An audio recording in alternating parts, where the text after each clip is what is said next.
Imaginez ressortir d'un café avec une amie en vous sentant vidé, démotivé, découragé. C'est un signal et dans cet épisode, je vous explique comment l'interpréter. Si vous me découvrez avec cette vidéo, je suis Clotilde Dussoulier, je suis Master Coach certifiée et je suis la fondatrice de l'entreprise de coaching Change ma vie. Change ma vie, c'est la référence du coaching de vie en France, avec plus de 4000 personnes accompagnées. Et sur cette chaîne, je vous propose chaque semaine des outils de coaching et de développement personnel précis et concrets pour que vous puissiez changer votre vie de l'intérieur. Donc abonnez-vous à la chaîne pour ne rater aucun épisode. Donc cette semaine, on s'intéresse à la qualité de vos relations, parce que la qualité de ces relations a une influence directe sur votre météo émotionnelle au quotidien, mais aussi sur votre état d'esprit, sur vos croyances, sur votre ambition et sur votre confiance en vous. Donc c'est vraiment très important de cultiver un environnement relationnel qui vous porte et qui favorise le fait de réaliser vos ambitions et de matérialiser votre vision. Et donc pour ça, l'outil que j'ai envie de vous confier cette semaine, c'est un outil qui s'appelle l'audit des relations, qui va vous permettre d'identifier dans votre entourage actuel quelles sont les relations qui vous portent, qui vous soutiennent, et quelles sont les relations qui vous freinent plutôt ou vous entravent. Donc cet outil de l'audit des relations, il est tiré de mon livre « La méthode change ma vie » qui est disponible au format papier aux éditions Robert Laffont, qui est aussi disponible en format e-book, donc partout dans le monde, et au format audio. Et le format audio, c'est moi qui l'ai enregistré. Donc si cet outil vous parle et si vous en voulez d'autres, vous allez en retrouver plein dans mon livre « La méthode change ma vie ». Donc, comment est-ce qu'on fait cet audit des relations et surtout pourquoi est-ce qu'on le fait? En fait, il faut vraiment bien comprendre que l'être humain est un être social et que notre cerveau a l'habitude de calquer ses modes de pensée, ses croyances, ce qu'il imagine comme possibilité sur les modes de pensée et les croyances des personnes qui nous entourent. Ça, c'est un mécanisme du cerveau humain. Et donc ce que ça signifie, c'est que si, imaginons une personne qui veut lancer son activité en indépendante, selon que son entourage a plutôt des croyances sur le fait d'être à son compte, qui sont plutôt que c'est risqué, que c'est beaucoup plus confortable d'être salarié, et une vision de cette personne qui est plutôt que qu'elle va pas trop y arriver, qu'on la voit pas trop là-dessus, que franchement mais d'où sort cette idée, etc. Eh bien en fait, ça va influencer le degré de confiance en elle de cette personne, ça va influencer son ambition, à quel point est-ce qu'elle y croit pour elle, à quel point est-ce qu'elle pense que c'est risqué ou pas risqué, et donc ça va influencer sa capacité effectivement à rencontrer, enfin déjà à se lancer, et puis ensuite à faire preuve de persévérance et de ténacité, et Dieu sait qu'il en faut quand on lance son activité en indépendant. À l'inverse, cette même personne qui aurait un entourage qui, en n'étant pas nécessairement indépendants eux-mêmes, mais qui a une forme d'ouverture, de soutien, qui lui dit mais complètement, mais tellement, mais je te vois tellement faire ce métier parce que voilà, t'as toujours voulu faire ça, et puis t'as ces qualités, etc. Et qui va peut-être sans avoir de compétences particulières, mais qui va l'aider à y réfléchir, qui va la soutenir, qui va l'écouter, etc. Ben, vous voyez bien que la trajectoire de cette personne-là, votre trajectoire si vous êtes dans une situation similaire, sera pas du tout la même. Donc c'est vraiment important de pouvoir faire un audit de nos relations actuelles pour regarder à quel degré est-ce que notre environnement relationnel nous porte et nous soutient ou est-ce qu'il faut faire évoluer les choses. Et donc on va regarder ensemble comment est-ce qu'on fait évoluer les choses. Donc cet audit, on se dit un audit, en fait c'est très simple. Je vais vous proposer de penser aux 3 personnes avec lesquelles vous passez le plus de temps. Donc que ce soit des amis, une relation de couple, des relations familiales, des collègues, etc. Donc vous pouvez le faire sur 3 personnes pour commencer. Bien sûr, vous pourrez élargir le cercle après. Mais pour chacune de ces 3 personnes, l'audit consiste à vous poser 2 questions. La première question, c'est comment est-ce que vous vous comportez avec cette personne? C'est-à-dire, est-ce que vous vous sentez libre auprès de cette personne, libre d'être complètement vous-même, de parler de vos projets, de vos rêves, de vos ambitions, mais aussi de vos galères, de vos échecs, de vos doutes. Donc est-ce que vous vous sentez libre de faire ça? Ou est-ce que vous remarquez que dans la relation, vous avez tendance à filtrer ce que vous dites, à censurer certaines choses ou à enjoliver certaines choses? Donc ça, c'est finalement l'axe de l'authenticité ou du masque que vous portez dans cette relation. Dans un cas, l'impact va être plutôt positif. Dans l'autre, si vous filtrez et que vous enjolivez, ça va pas être un impact très positif sur votre bien-être et vos ambitions. La deuxième question que vous allez vous poser sur chacune de ces 3 personnes, c'est quand vous avez des interactions avec elles, que ce soit dans la vraie vie ou à travers des messages ou des coups de fil, etc., quel est l'impact que ces interactions ont sur votre énergie, sur votre optimisme, sur votre enthousiasme, sur votre confiance en vous? C'est-à-dire, après avoir parlé à cette personne au téléphone, est-ce que j'ai l'impression d'avoir une énergie plus haute ou est-ce que j'ai l'impression d'avoir une énergie plus basse? Est-ce que je me sens plus confiante, plus enthousiaste, plus optimiste ou avec plus de doutes, plus de découragement, plus de pessimisme? Et donc en fait, sur la base de ces 2 questions assez simples, vous allez pouvoir identifier quelles sont les personnes auprès de qui la relation est soutenante et énergisante pour vous, ou au contraire plutôt elle vous freine ou elle impacte négativement votre énergie.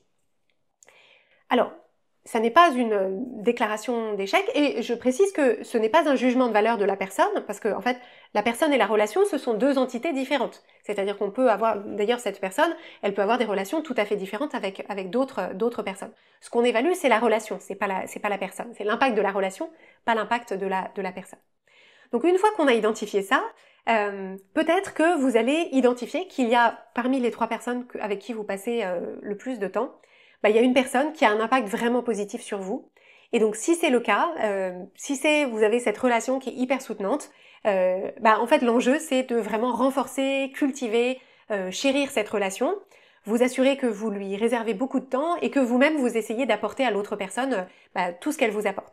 Donc si vous avez identifié ça, je vous propose de partager avec moi en commentaire sous la vidéo de cet épisode à qui est-ce que vous avez pensé? Quelle est la personne qui vous soutient, qui vous nourrit avec cette relation qui est très énergisante pour vous? Comme ça, on pourra se réjouir ensemble. Et puis peut-être que vous avez identifié des personnes avec qui la relation est pas tout à fait satisfaisante avec vous. Et donc, on a là le choix de se dire, ok, est-ce que c'est une relation à laquelle je tiens? Ou est-ce que c'est une relation à laquelle je ne tiens pas spécialement? Parce qu'en fait, on a une quantité d'énergie, de temps et de ressources finie. Et donc en fait, on ne peut pas nourrir, faire évoluer toutes les relations de notre vie. Donc sur les 3 personnes avec qui on passe le plus de temps, généralement, c'est quand même intéressant de se pencher dessus. Mais si vous avez élargi le cercle, il y a aussi des personnes avec qui vous pouvez vous dire, bon, voilà, c'est pas une relation qui a énormément d'importance à mes yeux. Mais si elle a de l'importance à vos yeux et que vous avez envie de la maintenir et de l'améliorer, l'enjeu c'est de se dire comment est-ce que je vais faire pour ajuster cette relation. Et donc pour pouvoir faire ça, il va falloir creuser et vous poser la question plus précisément, dans cette relation, qu'est-ce qui vous manque? Qu'est-ce qui ne vous satisfait pas? Qu'est-ce qui vous pose un problème? Qu'est-ce qui vous met en difficulté? Donc vraiment essayer de mettre en lumière qu'est-ce qui vous chiffonne dans cette relation, ou qu'est-ce qui pose un problème. Donc ça c'est la première partie de ce travail en vue de cet ajustement. Et très important ensuite, la question c'est pas comment est-ce que je vais faire pour que l'autre personne change ces trucs-là, parce que c'est toujours notre envie, on se dit non mais en fait si seulement il était un peu plus comme ça ou elle était un peu moins comme ça, ce serait nickel. Le problème, c'est qu'on ne peut pas changer les autres, donc on peut avoir des conversations avec ces personnes, on peut exprimer des envies, des besoins, mais c'est pas plus facile pour l'autre personne de changer que pour nous. Donc en fait, quand on demande aux autres de changer, il faut se poser la question, est-ce que pour moi c'est facile de changer mes comportements, mes façons de parler, mes émotions, mes réflexes, etc. Non, c'est pas facile. Donc, c'est pas plus facile pour elle que pour moi. Donc la question que moi je vous propose de vous poser et qui vous ouvre infiniment plus de pouvoir, c'est de vous interroger sur votre part de responsabilité dans cette dynamique. C'est-à-dire s'il y a des choses qui vous conviennent pas tout à fait, si la tonalité de certaines conversations, si le rythme de communication, si la dynamique de la relation ne vous convient pas, la question c'est, comme c'est une danse qui se danse à deux, qu'est-ce que vous faites dans la chorégraphie qui nourrit ou qui entretient ou qui facilite ces aspects qui ne vous conviennent pas. Et la raison pour laquelle, évidemment, c'est précieux d'identifier ça, c'est que c'est là-dessus que vous allez avoir un pouvoir immédiat, c'est-à-dire ça, vous pouvez le changer. Vous pouvez le changer et ensuite voir de quelle façon est-ce que la relation et la dynamique de la relation évoluent. Bien sûr, ça n'exclut pas, c'est ce que j'évoquais à l'instant, ça n'exclut pas d'avoir des conversations, au contraire, avec l'autre personne, sur la base de ce qu'on a identifié qui peut nous manquer ou pas très bien nous convenir ou nous chiffonner, de pouvoir avoir à tête reposée une conversation qui soit respectueuse, qui soit constructive et pas dans l'accusation, pour dire voilà, notre relation elle est hyper précieuse à mes yeux, j'ai envie qu'on soit qu'on fasse évoluer les choses et j'aimerais te parler d'une chose que j'aimerais bien qu'on change et donc si tu es d'accord parlons-en. Donc ça c'est pour faire évoluer une relation, pour qu'elle aille plus dans le sens de ce qui nous conviendrait, ce qui nous soutiendrait, ce qui nous nourrirait notre énergie.